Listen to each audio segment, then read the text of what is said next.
Assalamualaikum warahmatullahi wabarakatuh. Alhamdulillah. Alhamdulillahilladzi hadana lihadza wa ma kunna linahtadiya laula an hadanallah.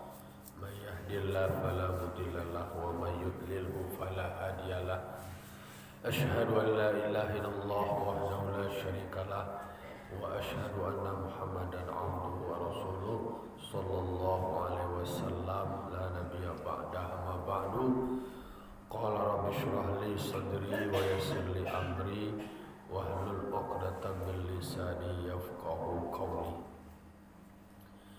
Bapak-bapak, ibu, kaum muslimin dan muslimat, jamaah subuh yang dimuliakan Allah Subhanahu wa taala. Puji syukur kita ucapkan kehadirat Allah Subhanahu wa taala. Allah yang berikan kita nikmat yang tak terhingga, dan Allah masih berikan kita umur yang panjang, badan yang sehat, layak aman jawab. Tadi gampo jam 4 lewat. Kita alhamdulillah lain masih aman tuntun saudara kita kasadonyo selalu dalam lindungan Allah Subhanahu wa taala. Amin. Amin ya rabbal alamin. Salam dan salam kita kirimkan kepada arwah junjungan kita yakni Nabi besar Muhammad sallallahu alaihi wasallam yang telah membawa umat manusia dari zaman jahiliyah kepada zaman Islamiah seperti kita rasakan sampai saat kini. Baiklah bapak-bapak, ibu jamaah yang dimuliakan Allah, pagi kini kita ulang-ulang kaji kita baca beberapa ayat Al-Quran untuk mengingatkan diri awak. Kini surah Al-Baqarah ayat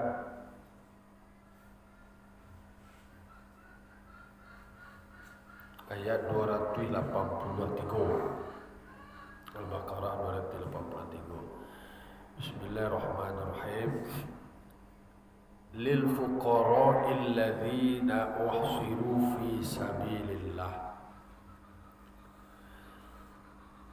Bagi orang-orang yang fakir,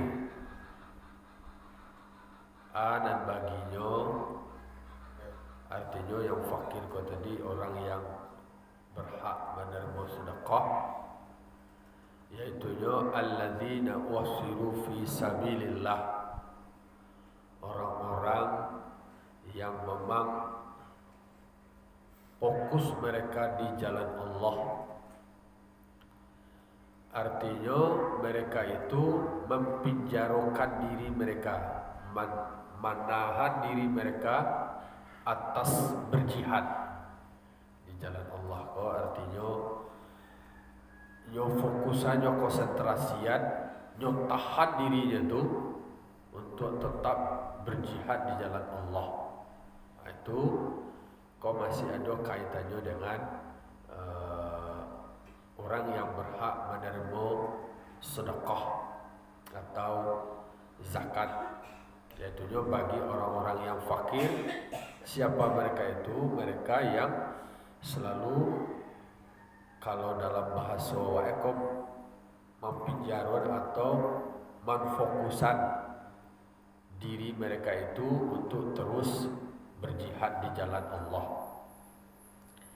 Ayat ko turun, asbabun nuzul dari ayat ko turun pada ahli sufi. Jadi ayat ko turun pada orang-orang ahli sufi. Mereka itu wahum arba'u mi'atin. Mereka itu jumlahnya adalah 400 minal muhajirin, dari kelompok muhajirin, yang mereka mengkhususkan diri mereka itu atau lebih menyediakan waktunya banyak untuk ta'allamul Quran, untuk mempelajari Al-Quran, dan mereka bermohon untuk tidak ikut keluar paiparang beserta tentara. Jadi orang-orang yang kafir orang yang orang bukan kafir ya, fakir. Yang sama kok fakir sama kafir. Kalau fakir beda dengan kafir. Tapi memang ada hadis Nabi, kadal fakru ayyakuna kufra. Memang kemiskinan atau kondisi yang fakir itu bisa menjurus kepada kekafiran atau kekufuran. Disiko bukan kafir, itu adalah fakir.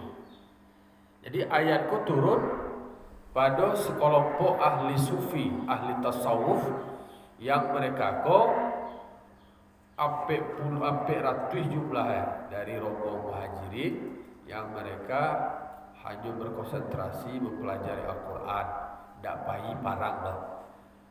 Ini fokus beraja, kau di surau lah namanya, kau di pesantren lah namanya.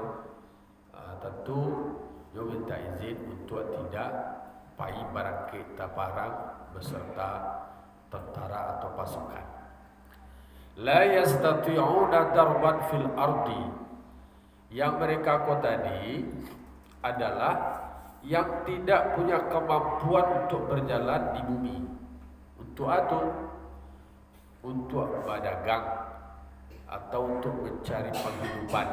Dan tahu tidak? Ada je mengalih dah pandai, dah punya kemampuannya dah. Dia karena apa? Karena mereka berbimbang atau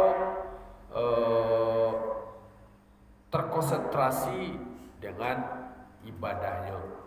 Jadi tidak bisa mereka itu untuk bayi parang. Dia karena mereka lebih fokus kepada untuk berjihad di jalan Allah, tapi jihadnya itu adalah untuk mempelajari Al-Quran. Yahsabuhumul jahil, menyangka akan mereka atau orang-orang jahil menduga mereka dengan perilaku mereka agniya'a minat ta'afufi, yang kecil orang lain, orang yang jahil dan tidak tahu dengan keadaan mereka, dia sangko mereka kok kayo kok. Ba kayo dek karena mereka minat ta'afuf, terjaga daripada meminta-minta. Dan dia meminta-minta dah, meninggalkan meminta-minta. Jadi tak dia mengemis, tak dia meminta-minta ke orang lain. Orang lain tak anggapnya kayo. Besok orang saya dianggap meminta-minta Tuhan saya. Dia tak dia minta-minta dah. Dianggap oleh orang yang tidak tahu dengan keadaan mereka tu kayu je.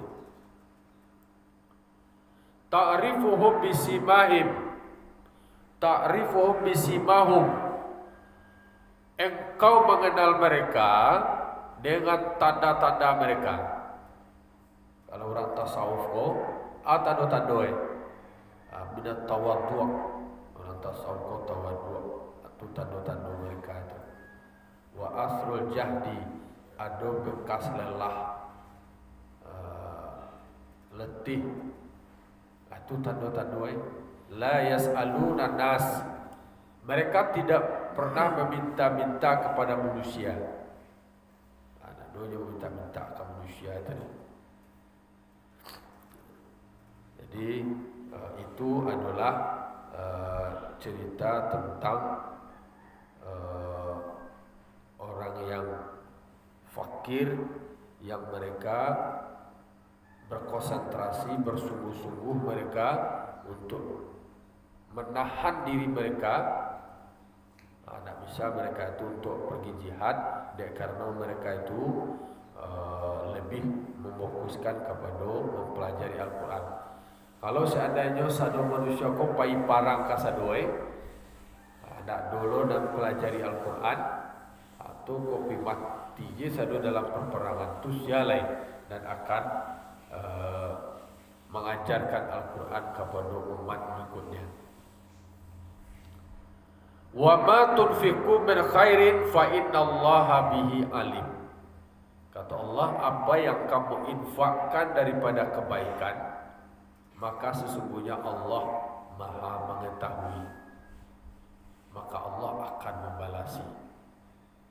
Jadi ana wa infaan, ana wa berikan kepada orang-orang yang berhak, atau ana wa keluarkan dari harta wa yang baik, itu dipastikan bahwa Allah Maha mengetahui dan Allah akan membalasi kepada mereka. Jadi nak do campur awak dah, nak dogi awak dah dari anan wa infakkan, berkau nak dibalik Allah Ta'ala, kau dulu nak menyangkut pasti bahawa segala sesuatu yang awak infakkan, segala sesuatu yang awak keluarkan akan dibalasi oleh Allah Ta'ala, karena Allah Ta'ala Maha tahu. Jadi tak perlu nak awak dia tahu mana kau orang dah. Awak kini kau berinfak kepada mereka awak. Kalau nak dia awak dah, mungkin tak jadi itu dah. Tak perlu nak awak bagi tahu dah. Allah Maha tahu. Tapi kalau pandang awak masih singgung pandang manusia, ayo perlu nak dia awak tu. Tapi kalau pandang awak bahawa dan awak kerajuan itu yakin awak Allah Ta'ala Maha mengetahui, Allah Ta'ala Maha melihat. Soal balasan tak perlu camih dah. Ada yang nagiah di Allah Ta'ala balasan itu langsung di dunia, ada yang dibalasi nanti di akhirat. Yang pasti tak ada merugikan bagi awak. Alladzina yunfiquna amwalahum bil-laili wan-nahar sirra wa alaniyatan falahum ajruhum inda rabbihim. Lanjutan dari ayatnya, orang-orang yang menginfakkan harta mereka pada malam hari dan siang hari, sir dan alaniyah, baik itu rahasia maupun tarang-tarangan, maka bagi mereka adalah balasan di sisi Tuhan mereka. Ada upahnya, bagi mereka ada upahnya. Jadi kalau ada yang menginfakkan harta mau di siang hari, mau malam hari, soal waktu itu terserah. Atau apakah sir dan terang-terangan. Oh, boleh barasio atau orang lain, boleh terang-terangan. Kalau ayat sebelumnya kan aja lah. Dan awak dulu kajian fikih awak. Kalau yang namanya sedekah fardu atau disebut dengan zakat, amma sedekatul fardi fal afdalu izharuha. Kalau untuk zakat atau sedekah fardu, lebih afdalnya itu adalah menzahirkannya, menjalai-jalainya, istilahnya tarang deh, zahir. Kalau awak mau berinfak, mau itu adalah rasio, mau itu tarang-tarangan, tak ada masalah. Tapi kalau tarang-tarangan membawa sombong, membawa ria, atau bahkan sampai menyakiti perasaan orang yang menerima, mencerca mereka, tak ada nilainya. Tapi bagi mereka ikhlas karena Allah, mau yo rasio atau punya toyato, mereka akan mendapat ganjaran, mendapat balasan, mendapat upah dari Tuhan mereka. Wala khaufun alaihim walahum yahzanun. Tak ada takut mereka tu. Tak ada rasa takut lain, tak ada rasa camih lain. Oh camih mansai awak, oh camih alai, camih mati awak. Kalau awak lain mengikut segala suruh Allah Ta'ala, mengikut meninggalkan segala larangan Allah Ta'ala, terjaga awak dari rasa takut, terjaga awak dari rasa rusuh. Jadi awak tak gampang tadi ada wirid yang diajar dari guru-guru awak. Ya man amanal khaifin aminni mimma akhafu. Ya man amanal khaifin, wahai orang yang memberikan rasa aman dari rasa takut. Siapa? Allah. Aminni mimma akhafu, berikanlah rasa aman kepadaku jauh daripada ketakutan yang selalu membayang-bayangi diriku. Jadi pertama, wak minta berikan rasa aman. Meminta awak ke Allah Ta'ala karena Allah yang memberikan rasa aman dari takut tersebut. Dan dulu kamu manusia, kalau kamu manusia dia takut loh. Jadi dan kau minta tu rasa aman itu adalah kepada orang yang memiliki, yang menguasai, yang punya aman itu sendiri, yang memberikan rasa aman itu adalah Allah. Itu minta kepada Ta'ala, aminni mimma akhafu, amankanlah aku, berikanlah rasa aman kepadaku daripada apa yang aku takuti. Dan capek waktu tidak apa saya kancang tu ibadah baroyak dia. Lalu alai ya man amanal khaifin ab'idni mimma akhafu, wahai Allah yang memiliki rasa aman, yang menguasai semua rasa aman dari ketakutan, ab'idni mimma akhafu, jauhkanlah aku dari apa yang aku takuti. Jadi pertama minta rasa aman dari anak takuti. Yang kedua, jauhkan awak dari anak awak takuti. Yang ketiga, ya man amanal khaifin sallimni mimma akhafu, wahai Tuhan yang menguasai, yang memiliki rasa aman dari ketakutan itu, salimni, berikanlah keselamatan kepada aku daripada apa yang aku takuti. Dibebankan Allah Ta'ala mengatuan follow wala nabluwannakum bisyai'in minal khawfi wal ju'. Ada khauf, kata Allah Ta'ala, sungguh kami menguji mereka dari rasa takut.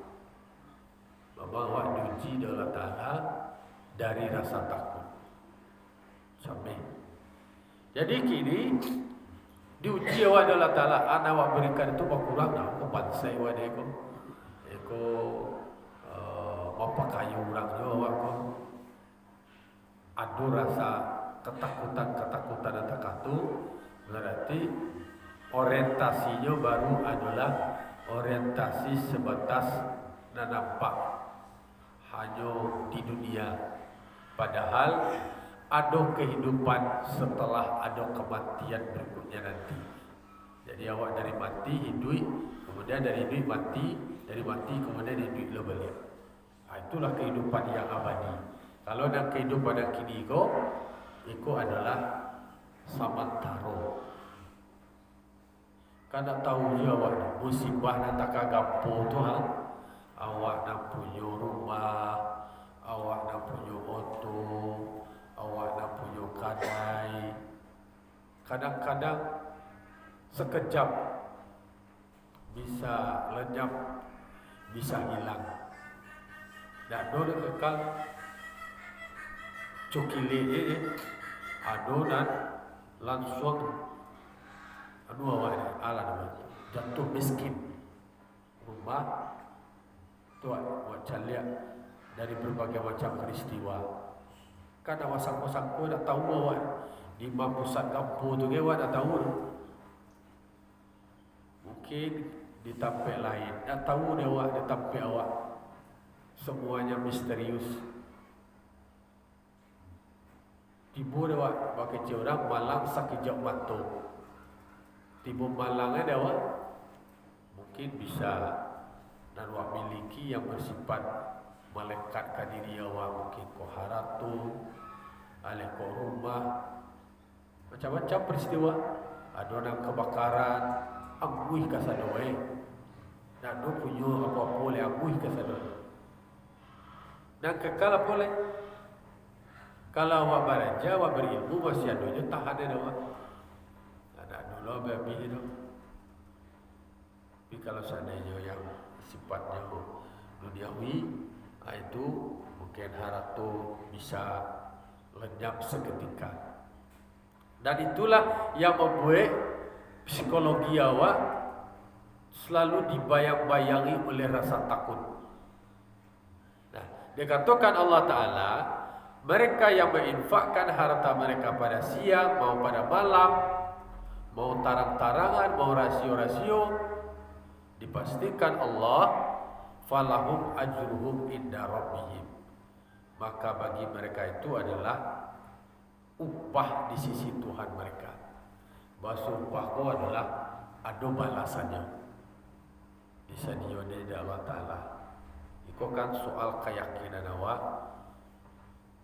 dan wakaluan tujuh dah berkurang dah, tapi justru bertambah di sisi Allah Ta'ala, dan itu dah menjadi punya awak. Wala khaufun alaihim,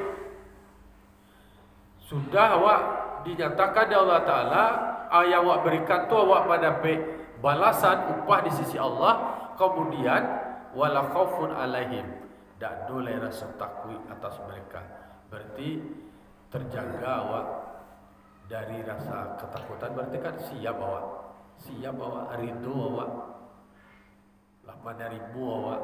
Kalau seandainya awak dipanggil oleh Allah Ta'ala, tak boleh rasa capek leh, tak boleh rasa takut leh, kerana awak merasa siap. Walahum yahzanun, tak boleh rasa rusuh, tak boleh rasa gampang. Yo besok kalau awak gampang ko ba rusuh awak dah, ko abala tuuna, abala tuuna, ko nyampang sikit umur awak, sikit umur anak abak, nanti anak baalai, anak kan dipersiapkan. Nama rusuh mengambang dah awak, kan dia kan ada kesiapan. Siap, misalnya anak alun siap lah, masih ketek, itu nama rusuh dah, itu nama gampang. Itu manusia, awak manusia kau memang ada dibayang-bayangi oleh rasa khawatir, rasa takut. Awak kau bahkan dikatakan Allah Ta'ala, innal insana khulika halu'a, manusia kau memang diciptakan penuh dengan keluh kesah. Keluh kesah. Kalau manusia ko disentuh oleh kebaikan, iza masahul khairu manu'a, iza masahul syarru jazua. Kalau manusia ko disentuh oleh musibah, malapetaka, baru manusia ko galau. Tapi iza masahul khairu manu'a, kalau manusia ko didatangi atau diberikan kebaikan, acuk manusia ko lupa. Itu kecenderungan manusia. Illal musallin, kecuali orang yang sholat. Kalau secara kebanyakan, ketika mendapat musibah, mendapat masalah, manusia ko baru marawang-rawang manusia leh, marato manusia. Kemudian ketika dalam kondisi seperti itu, banyak tekanan Tuhan leh. Ya Allah, abang ko awak nak uji, mengawak mana ni, ada orang lain. Acuk manusia kalau ditimpa bencana, musibah atau kesedihan, mereka banyak maratok lagi, kemudian banyak tekanan Tuhan. Tapi ketika dapat rezeki, dapat makasih hati, dapat kanda hati, tercapai segala dan dicita-citakan. Kecenderungan manusia itu menjadi lupa, takabur, sombong. Dadu dia orang lain satu ko dia ko je ko dan nak usaha ko mah dan bakaraju ko mah dan nak baraja dan campur tangan orang lain ko do tu kamang-kamang orang lain satu-satu lo acok le tekat tu le. Jadi mencele contoh kan sudah mencele tua kana mana, itu manusia menjadi sombong, menjadi angkuh, merasa dirinya seorang lain, lupa je Tuhan lain. Dan kerana jualah merasa berhasil, merasa sukses, lupa bahwa ada keberhasilan bersifat duniawi, kesuksesan bersifat duniawi itu adalah sementara itu. Itu adalah bata waktu. Tak akan selama dulu. Jadi kalau marasu itu akan selama dulu, berarti hubbud dunia, cintukan dunia mengalahkan kepada bagi Allah. Jadi kalau aku kullu man 'alaiha fani wa yabqa wajhu rabbika dzul jalali wal ikram. Ada nadu di sisi awak, di samping awak, kasadonyo ko akan fana, kasadonyo akan lenyap, kasadonyo akan punah, kasadonyo akan habis, kecuali yang kekal itu hanya Allah. Jadi Allah tu baqa, kekal selama-lamanya, dan awak fana. Ada kau baca badan awak dan gadang sehat bisa berubah menjadi sakit. Awak kuat bisa berubah menjadi lamah. Tak kata tadi mengalami penurunan. Tak tahunya awak tu lah lamahnya awak. Dulu mungkin awak tago, mungkin awak kuat. Lah timbul masuk lamah. Jadi makanya di Nabi irtanim khamsan qabla khamsin. Siap-siap ada 5 sebelum datang yang 5. Atau hayataka qabla mautika, dipersiapkan sama hidup sebelum datang masuk mati. Disiapkan masuk sehataka qabla suhbika, masuk sehat sebelum datang mati, sebelum datang sakit. Penggunaan waktu longgar, waktu lapang sebelum datang waktu sempit. Dan sampai sehat awak sebelum sakit. Penggunaan waktu kayu awak sebelum datang masuk mansai. Dan kalimah mudah. Ada kalimah lain kan? Mudah. Mudah dua. Ketika muda sebelum datang masuk tua. Jadi itulah hukum alam yang diingat de Rasul kepada awak ketika hidup. Jad marasu hidup kasalamoi dikada hidup kamati. Ketika sehat, ialah takar kini ada yang bos ini terasa kalau mau pepuluh lah coba kawannya dokter wale. Kalau tanya ke dokter, itu masa sehat, dak kasalamonya wak sehat. Kalau sehatnya wak tawi, beko jatuh takar perang Allah. Perang untuk kan ada sakit itu. Ada batu, ada sakit kepala, beko lama rasa aduh. Jadi ketika sehat, you dikanak-kanak lo dewa adolo masuk ya wak sakit. Maka sedang sehat. Kalau penggunaan, kalau lah sakit wak balai, tu tak maksimal lah. Dimanfaatkan ketika waktu-waktu sehat untuk beribadah, untuk makan rajo sebelum datang masuk sakit. Kemudian kayu dimanfaatkan ketika awak lai berpunyo, awak lai berado. Ini penggunaan kayu awak tu tadi untuk beribadah, zakat awak, sedekah awak. Kau tumbuh lah, kau kan nak tahu jawab dah. Asal sudah kayu timbul bansai jatuh tapai, ada maka ada sebulan jatuh tapai. Jatuh tak ada daya asli. Dah ada punya lain.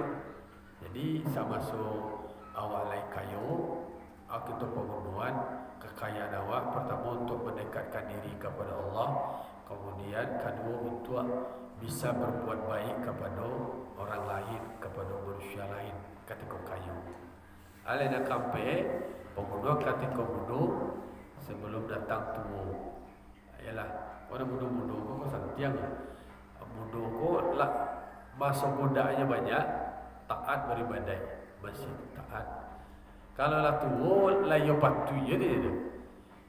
Alah tubuh tidak je berbadai lain. Itu istilahnya tak terkenal lebih kawati. Tapi ketika mundur kata dia Nabi, berarti dapat nilai bonus. Aduh kalau lah tua, alai lah latihan kecil orang tu tua, alai ubat di kepala lah subuh, jaga lah kandu, cengkegi lah gua, duduk lah wujud, awak lah gua, alah pokoknya lah pakai gua lah sedih alai. Tu lah antara so. Yo duduk tak doa lah tu awak gak alai. Dah dul. Ayo kalau sakit-sakit, makanya sebelum datang tua tu kalau wala tua kini tentu alai lah timbul masuk. Ialah dikecil Allah Taala. Wa man nu'ammirhu nunakkisu fil khalqi. Siana dipanjang, we yo dikurang bentuk kejadian itu. Jadi beransur-ansur. Alai nak kalimu katiko lapang katiko lai bisa kita manfaatkan waktu lapang waktu sebelum datang masuk samping. Jadi itu beberapa kesiapan awak yang terkait dengan modal awak sehingga tidak ada rasa takut, tidak ada rasa capek, tidak ada rasa rusuh karena segala sesuatu itu yang karaju awak yang baik akan diberikan. Pertama itu upah di sisi Tuhan. Upah ko adalah ganjaran artinya nama usaha awak ko ada ke upah. Dia Allah Taala. Allah yang memberikan falahum ajruhum inda rabbihim. Maka bagi mereka upah balasan atau ganjaran dari anan di karajuan di sisi Tuhan mereka. Dia cambil awak bahwa anak wakaluan infak sedekah waktu tadi rasa-rasa nak kadolo umpan balik kawak pasti ada umpan balik itulah nak kawak terima nanti. Nah, itulah kira-kira ulang kaji awak pagi kini surah Baqarah 283 sampai 284. Demikian hari siang hari seraya lo fa'tabiru ya ulil absar la'allakum turhamun. Wassalamualaikum warahmatullahi wabarakatuh. Waalaikumsalam.